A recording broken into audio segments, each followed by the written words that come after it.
Welcome back to another session of In Conversations With. Today we have a special guest, my ex-boss actually. I used to work for Appian, in case you don't know, so it's really great that Karen said yes to this, and I'm really excited to have a conversation with her today about what we do and Procensol partnering with Appian and what that is all about. So first off, I'd let you introduce yourself. You know me, but yes, no, I'm Karen Astley. I'm the Vice President for Appian, looking after the Asia Pacific operations. Yes, and congratulations again for the IPO. That really went really well, and I'm really happy for Appian that happened. It was a very exciting time for us. Lots of celebrations were held around the world to make sure everyone was a part of it and really enjoyed what was happening with it. Yeah, I saw it from the sidelines with the media coming out in the photos. That was really, really good. And so Appian was going from strength to strength. I remember when I first joined, and after I left, after 3, you guys must have doubled or tripled since then, and it's been growing geographically in size and I guess revenue as well. And it's really good to see that it's enabling digital transformation in these major regions and major enterprises. So that's really good to see. So I guess I wanted to kind of draw attention to Australia, New Zealand, Asia Pacific, because that's your area as well, and this area that we play in over here in Australia. What do you notice as drivers behind this? Recently, there's a lot of talk about digital transformation and the change of software towards that direction, and the market's looking for these things. Do you see these drivers here? Yeah, there's I think companies are now starting to realise that if they don't digitally transform, they're actually not going to exist for much longer. Yeah. I think there's a huge drive coming through from people's customers, pushing them to enable them to interact and do their work at any time, anywhere, anyhow, any device, all of those sorts of things. I think another aspect is the actual employees in an organisation are saying, I don't want to use this old technology, I want sort of new, shiny things. This is how I operate at home, this is all this new technology, and we're actually seeing people are demanding, or the employees are demanding more and more of that in the workplace. And I think the final area is probably the business leaders, the senior managers in an organisation are recognising that unless they start transforming their business and doing more digitally through the use of technology, this is where they're going to suffer. Yeah. And two things come to mind when you say that. Over the last couple of months, I've been part of conferences with government, for example, and the QGCIO stood up and basically said, we're at this point where we have to digitally transform. So exactly what you're saying, that executives are recognizing that they need to digitize, they need to move into this new age. The other thing, anecdotally, was someone was saying that back in 10 years ago, people would actually run to the office because there was a new printer that they want to play with, or a new piece of technology. Now they actually try to get out of work to go home and play with their iPads and their technology and devices at home. It's the opposite.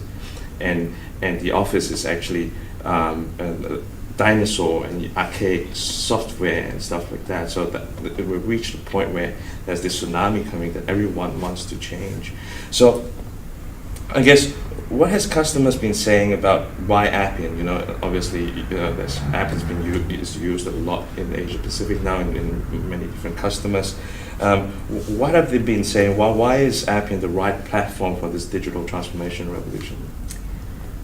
It's a really good question, that one.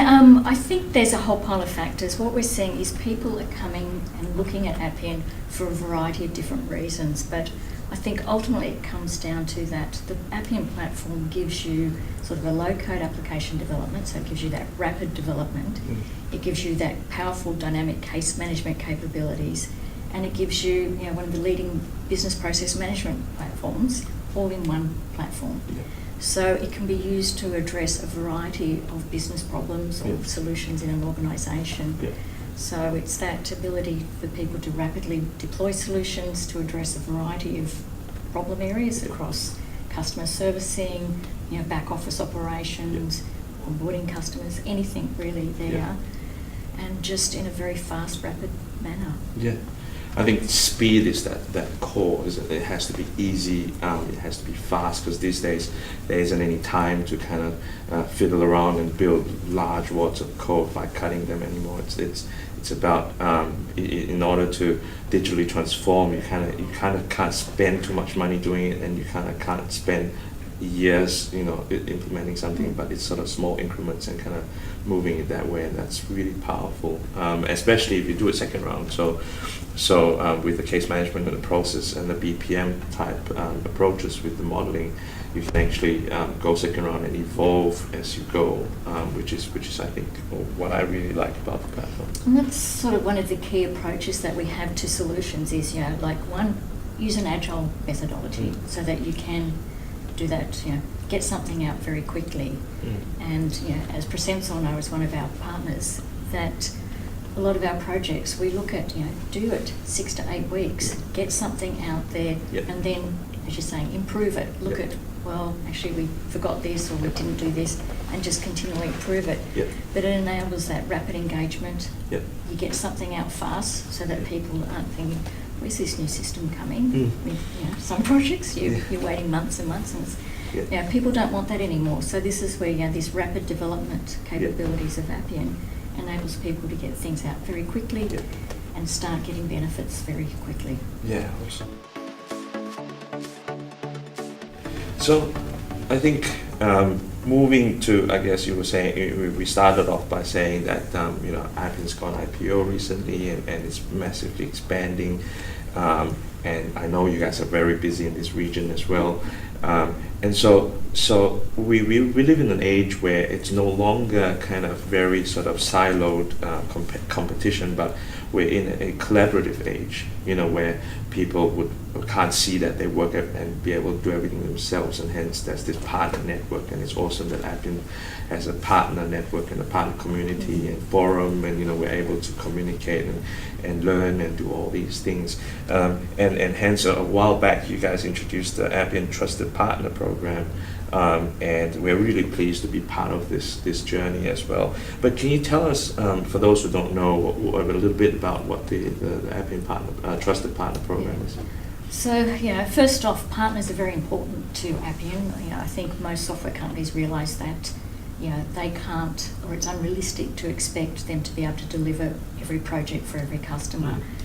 And so a few years back, Appian introduced what we call the A score, which was enabling us to sort of measure or score each individual practitioner in our partner organisation. So it was a score based on their certifications and their project experience.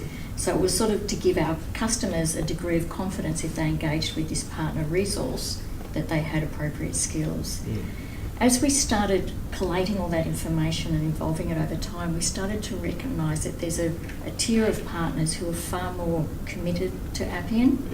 They're investing in their skilling up their staff a lot more and really staying on top of all the new releases of Appian.